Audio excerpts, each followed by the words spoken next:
جب آزمائش کا زور بہت سخت ہو جائے تو سمجھ جانا اللہ کیا کرنے والا ہے۔ اللہ تعالیٰ تمہیں کیا اشارہ دینا چاہتا ہے۔ یاد رکھو قرآن گواہ ہے کہ اللہ نے ہمیشہ اپنی مدد تب تک بھیجی جب تقدیریں دعاؤں کے مخالف آ کر کھڑی ہو گئیں۔ اللہ نے تب اپنے ان دیکھے ذریعے تک رسائی کے دروازے کھولے جب سارے دکھنے والے ذریعے بند ہو گئے۔ اللہ تب خود وسیلہ بن گیا جب دنیا کے سارے وسیلے ختم ہو گئے۔ اللہ تب طاقت بن کر کھڑا ہو گیا جب مانگنے والے تھک کر گر گئے۔ اس نے تب انصاف بھیجا جب ترازو کے پلے نا انصافی کی طرف جھکنے لگے۔ تو پھر کیوں سوچتے ہو کہ اس کی مدد نہیں آئے گی؟ کیوں سوچتے ہو کہ تمہاری مرادیں لوٹ کر نہیں آئیں گی؟ اللہ نے وعدہ کیا ہے رحم کا، تو اس کی مدد ضرور آئے گی۔ تو یہ بھول جاؤ کہ تم سے کیا ہو سکتا ہے اور کیا نہیں، اور یہ سوچو کہ تمہارا اللہ کیا کچھ کر سکتا ہے، کیونکہ مدد تو اللہ کی طرف سے ہوتی ہے جو سب کچھ کر سکتا ہے، جو چند لمحوں میں تمہاری صدیاں بدل سکتا ہے۔ اور سنو، اس خیال میں پھنسے ہو کہ کیا اب بھی یقین رکھنا چاہیے، اب پھر اللہ سے مانگنا چھوڑ دینا چاہیے۔ جب آزمائش کا زور بہت سخت ہو جائے تو جان لینا کہ یہ تمہاری تکلیف کا آخری مرحلہ ہے، کیونکہ معجزے ہونے سے پہلے سب کچھ اتنا ناممکن ہو جاتا ہے کہ اللہ پر یقین رکھنا بھی مشکل لگنے لگتا ہے۔ آسانی آنے سے پہلے چیزیں اتنی بگڑ جاتی ہیں کہ سب ختم ہوتا ہوا دکھائی دیتا ہے۔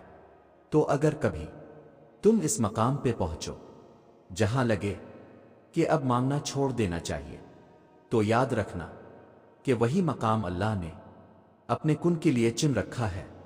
یہی وہ مقام ہے جہاں اللہ نے تمہارے نصیب کا آخری فیصلہ کرنا ہے، اور یہی وہ مقام ہے جہاں تمہیں دعا کرنی ہے، بہت ساری دعا، اور ہر خوف کو بھلا کر اللہ پہ توکل کرنا ہے۔ حالات کتنے ہی خراب کیوں نہ ہو جائیں، تمہیں اللہ کی قدرتوں کا انتظار کرنا ہے، کیونکہ اللہ کی قدرتیں ہی تم تک تمہاری منچاہی چیز لا سکتی ہے، اور وہی لائیں گی۔ اور یاد رکھو، جب کبھی ہمت ہارنے لگو تو بس دل کو اتنا سمجھانا کہ جو ہو رہا ہے اس میں اللہ کی رضا ہے، اور جو ہوگا اس میں بھی اللہ کی رضا ہوگی۔ پتہ ہے ہم بے سکون کب ہوتے ہیں؟ جب ہم اللہ پہ اس طرح سے یقین نہیں رکھتے جیسے رکھنا چاہیے، پھر ہمارا دل بے چین رہتا ہے اور ہر چیز بے معنی اور اداس سی لگتی ہے۔ اس لیے ایک لمبی سانس لو اور گزرا ہوا اچھا وقت یاد کرو، اور اگر یاد کرنے کو گزرا ہوا اچھا وقت بھی نہیں مل رہا تو آنکھیں بند کر کے ایک دفعہ ان تمام مراحل پہ نظر دوڑا جن پہ اللہ نے تمہیں تمہارے کہنے سے پہلے ہی سنبھال لیا تھا۔ اس کی نعمتیں یاد کرو، اس کی حکمتیں یاد کرو، اس کی طاقتیں یاد کرو۔ رات کا دن میں اور دن کا رات میں بدلنا یاد کرو، اور آخر میں اس کا وعدہ یاد کرو کہ ہر مشکل کے بعد آسانی ہے، ہر اندھیری رات کے بعد چمکتا ہوا سویرا ہے، اور اسے اپنے قریب محسوس کرو۔ بھول جاؤ کہ کوئی شرک کا فاصلہ بھی ہے، بس بے ساختہ ہونٹوں پہ اس کا نام طاری کر لو، پھر دیکھنا یہ شرک کا فاصلہ بھی ختم ہو جائے گا، اور وہ کیسے سکون بن کر تم میں سما جائے گا۔ اور یاد رکھنا، امید کی ڈور اگر ٹوٹ بھی جائے تو بار بار گرا لگا لیا کرے، چاہے 1000 بار بھی یقین کھو دے تب بھی پھر سے گرا لگا لیا کرے، لیکن ڈور ٹوٹنے نہ دیا کرے۔ کیا خبر اللہ کو ٹوٹ ٹوٹ کر باندھی گئی امیدوں کی ڈور کتنی پسند ہو، کیا خبر اللہ کو آپ کا بار بار روتے ہوئے اسے پکارنا کتنا عزیز ہو۔ سنو، اس رب نے تم میں جنت تک جانے کی قابلیت دیکھی ہے، اس رب نے تم میں روشن راہوں کی طرف بڑھنے کی چاہ دیکھی ہے، پھر بھلا وہ کیسے تمہیں تمہارے حال پر چھوڑ دے؟ کیوں نہ تمہیں آزما کر آگے بڑھا دے، اگلا درجہ دے دے، ایمان کا، جنت کا، اپنی محبت کا۔ سنو، اگر تمہارے لیے کوئی چیز بہترین ہے تو وہ تم تک پہنچا دی جائے گی، اور اگر تمہارے لیے بہتر نہیں ہے تو آ کر بھی چلی جائے گی۔ تم اللہ کی مصلحتیں نہیں سمجھ سکتے، اس رب کی مصلحتیں تمہاری سوچ کے برعکس ہیں۔ اس لیے اگر تم سے کوئی چیز لے لی گئی ہے تو یہ بھی یقین رکھو کہ وہ اس سے بہتر تمہیں دے گا۔ تم بس ہر حال میں اس کا شکر ادا کیا کرو اور اپنے نصیب کی بہتری مانگا کرو، کیونکہ بے شک وہی بہتر جاننے والا ہے۔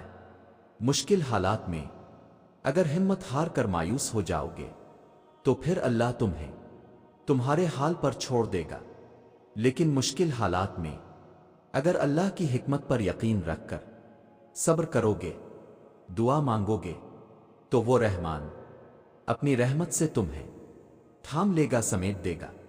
پھر جلد ہی تمہارے سارے شکوے اور پریشانیاں شکر میں بدل جائیں گے، کیونکہ جب وہ تھام لیتا ہے تو کوئی گرا نہیں سکتا، اور جب وہ سمیٹ دیتا ہے تو کوئی بکھیر نہیں سکتا۔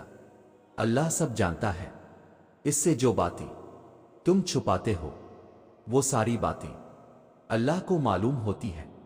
اللہ تمہیں سنتا ہے، وہ سنتا ہے ساری باتیں جو تم تہجد کی دعاؤں میں بنا کچھ کہے اللہ سے مانگتے ہو، وہ تمہیں دیکھتا ہے۔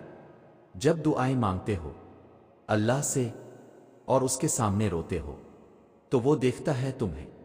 پھر تم اتنے مایوس کیوں ہوتے ہو؟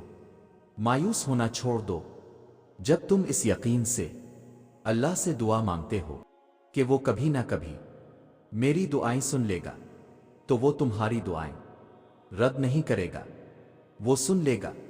اللہ سے سوال کرتے وقت ڈر نہیں ہوتا کہ وہ خالی ہاتھ لوٹا دیا جائے گا۔ وہاں خاموشی کی زبان بہت ہی پیار سے سنی جاتی ہے، وہاں ہر سوال کرنے والوں کو عطا کیا جاتا ہے، کچھ کو جلد اور کچھ کو بدیر، لیکن دیا ضرور جاتا۔ یاد رکھو، اللہ کے فیصلوں پر بھروسہ کرنا سیکھو۔ کچھ پریشان کر رہا ہے، اداس ہو، فیصلہ نہیں کر پا رہے، تو ایک بار اللہ سے بول کے دیکھو، اسے بتاؤ، اس کے ساتھ مشورہ کرو، اس سے دعا مانگو، پھر دل سے یہ خوف نکال دو کہ کیا ہوگا کیا نہیں، جو بھی ہوگا بہترین ہوگا۔ اسے ہی توکل کہتے ہیں۔ جب توکل اتنا مضبوط ہو جائے تب ہی معجزے ہوا کرتے ہیں۔ بس تمہیں اپنے معجزے کا انتظار کرنا ہے۔ توکل سے